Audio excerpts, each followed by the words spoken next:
Hola, hola, mi gente. Hey, everyone. It's your yoga amiga coming to you live to talk about yoga and therapy with my partner in shine, Just DePriest, who is joining now.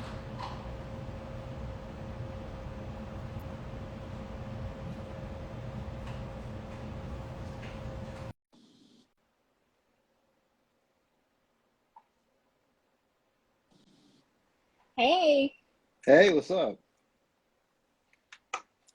good to see you. I have just seen you a couple of minutes ago. That's right. We live. So we live, we out here. So we'll leave a couple of seconds for folks to join in. If folks can't make it, all good. It's going to be on our profiles. That's right. But in honor of Mental Health Month, we just wanted to hop on live and talk a little bit about our journey with yoga and therapy, and to talk a little bit about the misconceptions that we hear about yoga and therapy, specifically in the BIPOC community. So, coming at you hot with a hard truth, but yoga does not replace therapy. Okay. I know.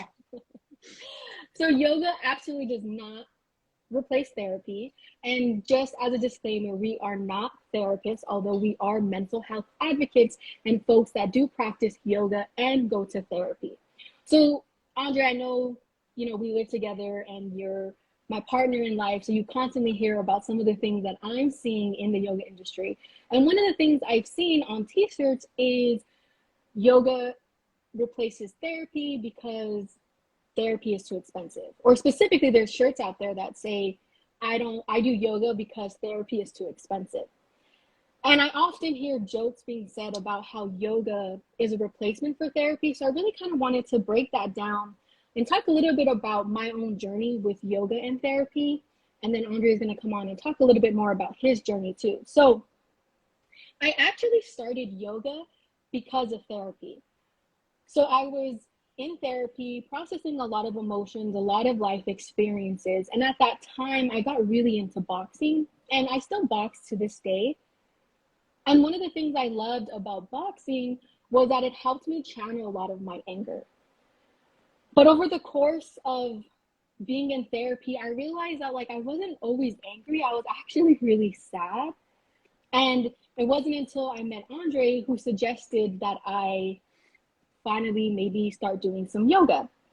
So he, out of, if you've been on my platform before, you know that Andre is the first person to buy me a yoga mat. He was the one that encouraged me to go to yoga and actually get certified. So because of that experience, I wound up going into a yoga class, joined a yoga studio. And the first week that I was in yoga, I cried every single class.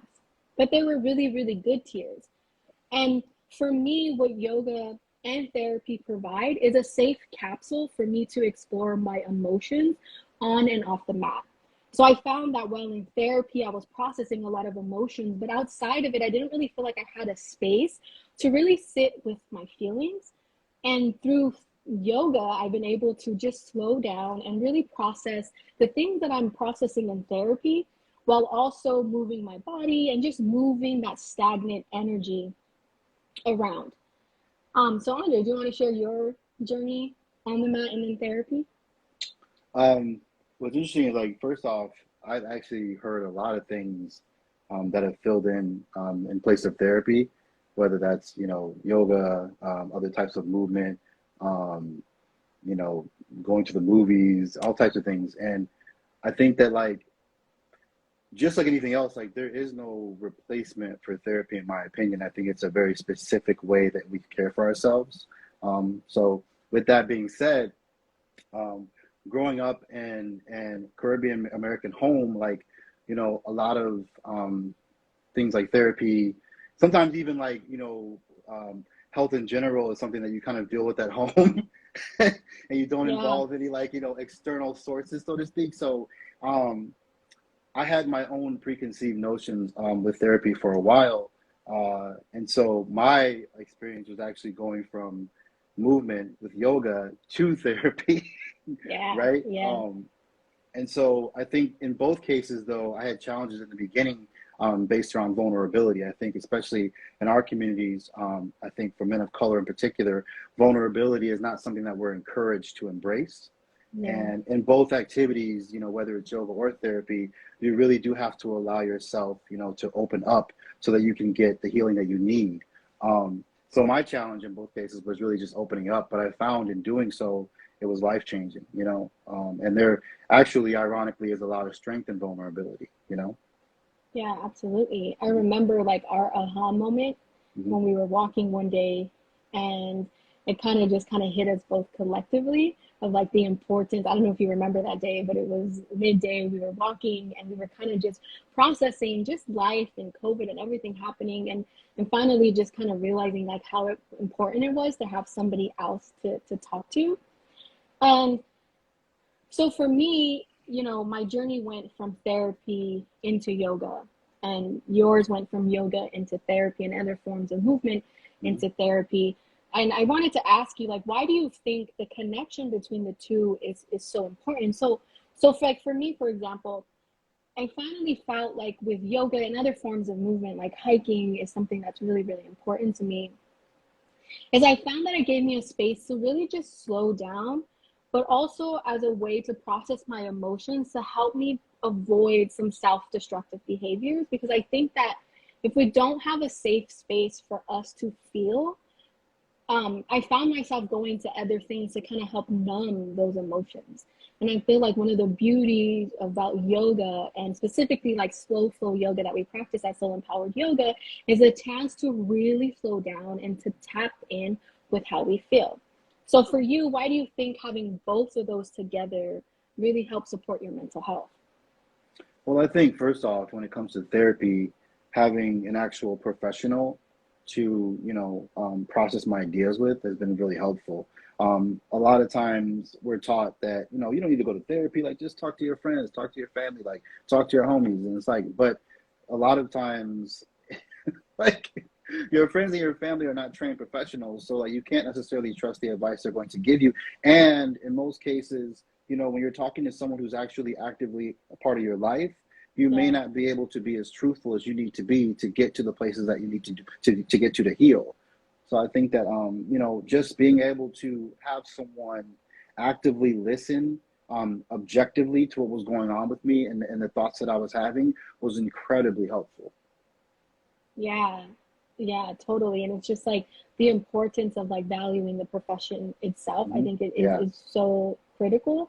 And I think that that is often an excuse I hear also within, the Black and the Latinx community, which is specifically like, I don't need anybody else to talk to. I have, maybe it's a pastor, maybe it's a friend. And I think having somebody that's actually a trained professional that can actually support you through processing life experiences, including trauma, is so important to have that safe container. And I think it also prevents um, those kind of emotions from spilling over, because I know that there are moments um, within just our home when we're like, you know what, let me take a break, let me get on the mat, right? Let me go to therapy, let me journal, let me take some time to really see how I feel before maybe I engage in a conversation. And that is for me is like one of the best things about therapy, and really just getting on the mat and really going with a professional. So, for all of y'all that are interested in doing therapy, here's a few tips and unsolicited advice for finding a therapist and maybe how to approach therapy if you're interested, right? So, one is there is teletherapy. So, I currently do teletherapy. So, I meet with my therapist over Likewise. the Yeah. phone, right? Or I go in person. Um, and I am here for the teletherapy. I love it. I am here for it. I'm all game for it. But that might not be for you.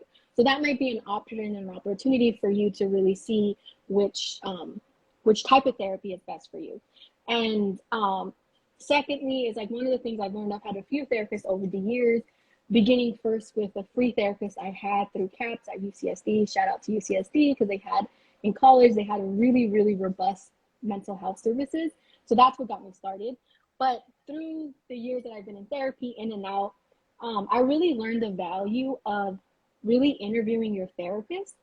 Um, and ask about the professional experience and expertise. Specifically, if you identify as a BIPOC individual, a BIPOC person, or a Black Indigenous person of color. I think for me personally, I've had experiences where I didn't know that I can really advocate for myself in the room and ask specific questions around um, maybe more around their cultural competency, right? And I think that's totally appropriate to ask. And another thing that I've learned is like you can always change your therapist. And sometimes you might not know that that therapist is the right one for you until you've been with them for a while. So that's something that I felt over the years more empowered to do, is to feel like I can change my therapist at any time. Um, and another thing that I've learned about my own journey with therapy is that you definitely have different seasons in your life. So some seasons you might need a therapist to help process something. Sometimes you can step away from a little bit. But I think for myself, I was out of therapy for almost like a year and a half, almost 2 years. And then COVID hit. And that was July of 2020. And I was like, yeah, no, this is really crazy. I need somebody. And fortunately, I was able to reconnect with a therapist that I had in the past. And that was really helpful. And it still is, to kind of get me through the season of so many changes. So, Andre, do you have any other tips that you would like to share? Yeah, of course. The first one is I know that divulging like your deepest, most complex thoughts can be really terrifying to a lot of people, myself included, initially. So I feel like the first place you can start is like, if you've never journaled, like just start by journaling, like, because a lot of times like we don't even realize like you're the person that's walking around with you all day long. And we a lot of times we don't even talk to ourselves. We don't have internal conversations, right? At the very least, ones that we're present, for. And so I think the first place you can start is just journaling, and then from there, when it comes to therapy, it's like what you get into it, and with anything else, like is what you get out of it is what you put into it. Yeah. So I feel like in the beginning of my therapy journey, and I know you can attest to this, Jennifer. After the first few sessions, I was like, man, I don't even think this is working. I feel like I'm just talking to this person and I don't even know what's happening. Yeah. And I remember, talking to you about it, and you kind of were like, in the most loving way, we're like, well, are you actually opening up? And I was just like, oh man, am I? And I'm like, I think I am, right? And Yeah. that following session, I finally talked to my therapist, and got to the point where she was like, essentially like, I mean, I'm here for you. So if you don't want to talk, or you don't want to talk about what's really going on, because I was doing a lot of deflecting. It's up to you. It's your time. And so finally, like, I gave it the opportunity to really open up and like, what am I really feeling right now? What am I really going through? And then from there, it was like every session, like that hour would fly by, and little by little, I started to find myself, feeling lighter, right? Feeling more connected to my thoughts, to my emotions, right? Like, when I would get upset or when I would be sad, I'm like, well, why am I actually feeling this way? And what's going on? Like, and not necessarily just the surface reason, right? And I think that's where I think it coincides with yoga. I mean, when you think about yoga and you think about that specific type of movement, like we walk around all the time, like so wound up, like we're so tight, right? Yeah. And that contributes to a lot of our stress. And so when I finally gave into that practice of yoga, I realized like, oh my God, like for so many years, I've been walking around Yeah. like sore, my back hurts, my hips are Yeah. tight, all these things, right? And not really understanding why. Thinking like, oh, I just need to go work out more. I just need to go run more. I just need to box more. I just need to lift more weights. And it's like, no, sometimes like you actually need to you need to take weight off, not put it on, Yeah. right? And it's like And slow really kind of down. slow down. Yeah, so I think those are the two main tips, man. It's like, when you think about therapy, it's like go into it with an open mind. And again, like Jennifer said, like you essentially are bringing in this new relationship. So just like any other relationship, like really interview your therapist, like talk to the person, like really get a sense of like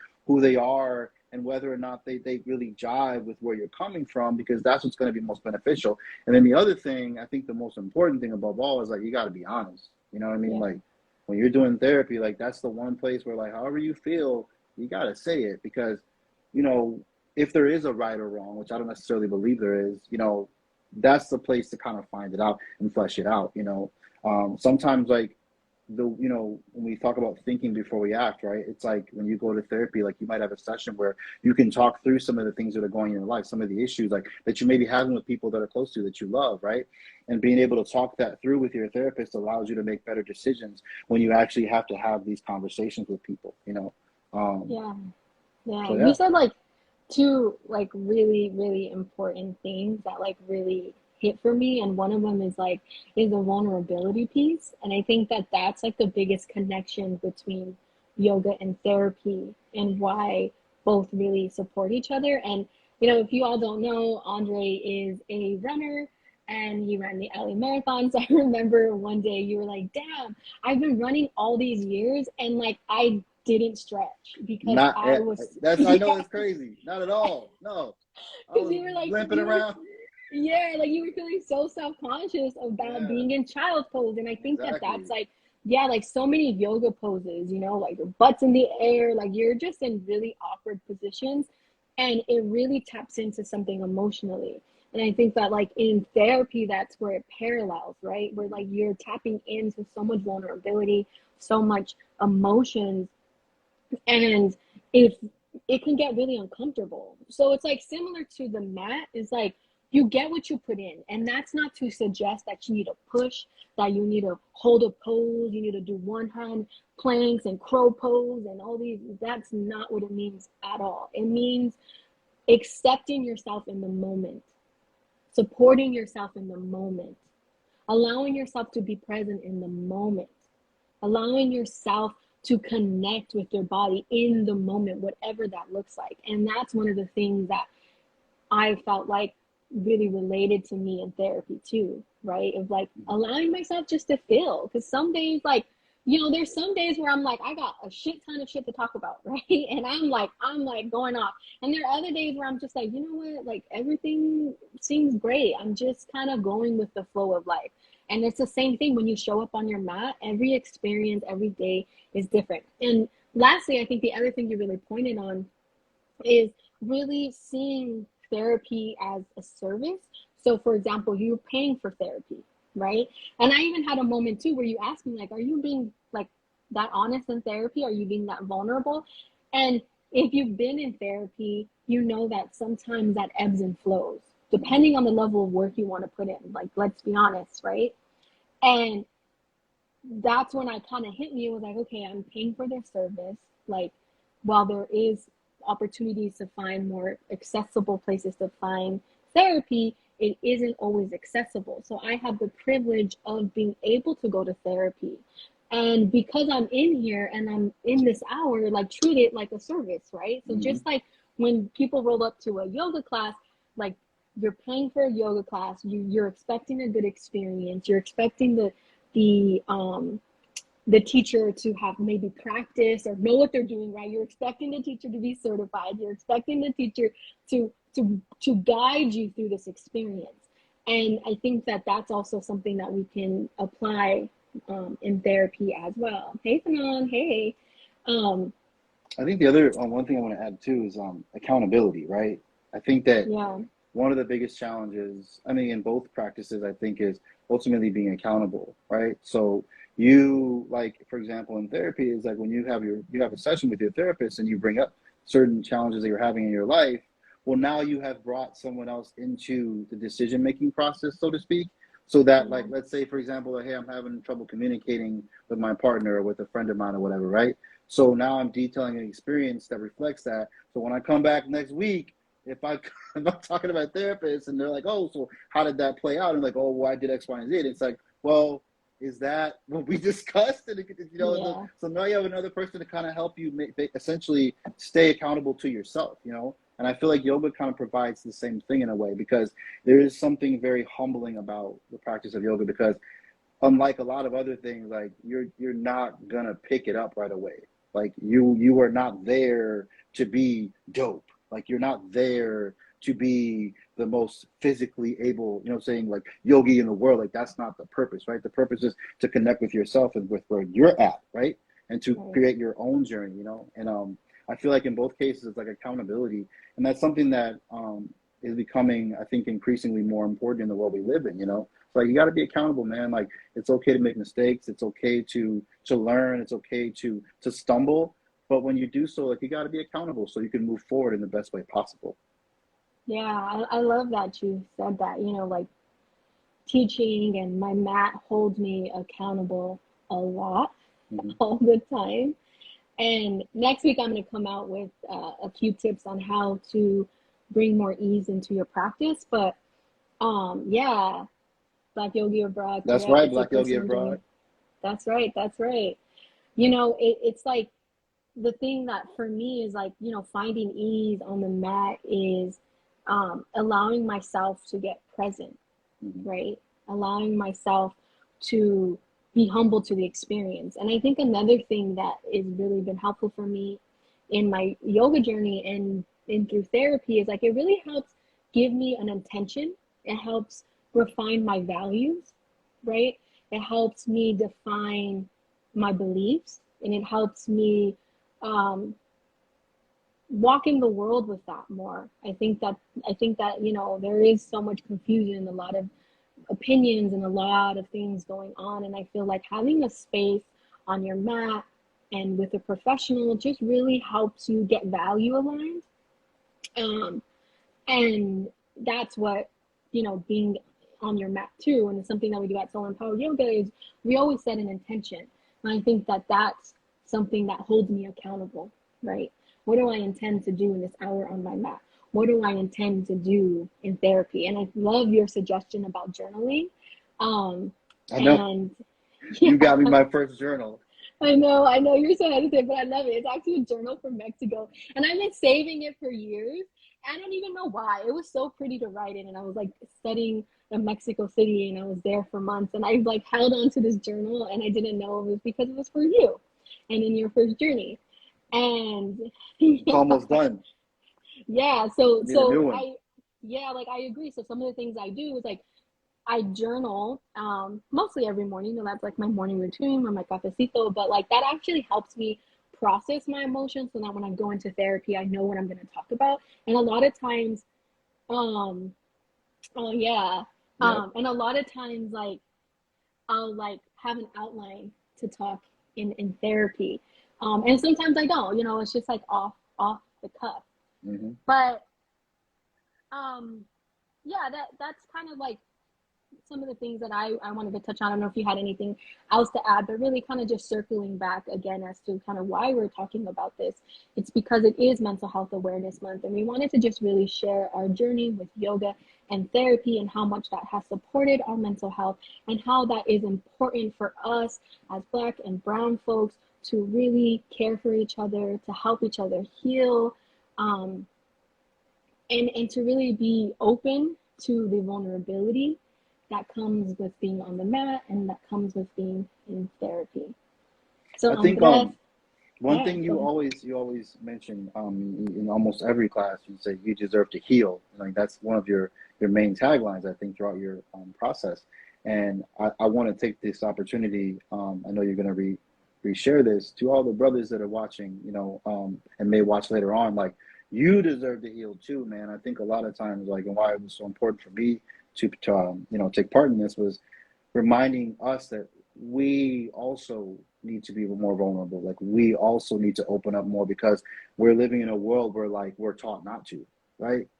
Essentially, Yeah, like we're taught to bottle everything up, you know, to keep it to ourselves. And the only emotion for a lot of times for men, in particular men of color, that we're allowed to express is some version of anger, you know, and that's something that Jennifer's really helped me with in particular, you know, is that it's the easiest emotion for me to access. It's like everything is ultimately like, I'm just angry right now. And it's like, are you angry or are you actually are you sad? Or sad? maybe you're scared or maybe you're nervous. Yeah, Or, you know, it's like everything can't, but that's the only emotion that, you know, that yeah, I feel like is, you know, as a man, like that's the only emotion that I can express is like I'm angry, like I'm tight right now, you know. And I feel like I just want to encourage more cats to just be vulnerable, man. Like to communicate, you know, to find ways to express yourself. And if you are in situations or in relationships with people where that's not a possibility, like you gotta move on, man. Like, you know, every relationship there should be a space for both parties, right? or however many parties are involved, to be able to express themselves from wherever they're coming from truthfully. So I feel like, for the brothers, man, like we deserve, to admit how we're truly feeling too, and we deserve to show up in the world in, more ways than just, these limited spaces that we're allowed most of the time. So Yeah, and you yeah, deserve man. to be seen, Sing, that's seen, right. authentically seen. Yeah. And just like Black Yo-Yo Brow says, man, you gotta feel it You to gotta feel it to heal hear it. it. And to heal it. Let's go. Yeah, Because we deserve to heal. Mi that's gente, right. I love y'all. I appreciate you. Know that you are beautiful. You are amazing, Andres. You are my favorite person in the world. You know that. Likewise. You mean everything to me. Thank you so much for being here. I look forward to doing more of these. If you like what Thank you you for heard, you having like what me. you see, yeah, anytime. And thank you to all of you for being present and taking this time out, to hang with us. Yeah, thanks for hanging with us. If you like what you see here, would like to see more of it, share your thoughts. I would love to hear if you have any tips about therapy and yoga. Please share it in the comment section. I will definitely take a screenshot. And I like to share your comments in a post in my stories because I just love learning from y'all. Anyway, bless up. Take care. Bye, y'all.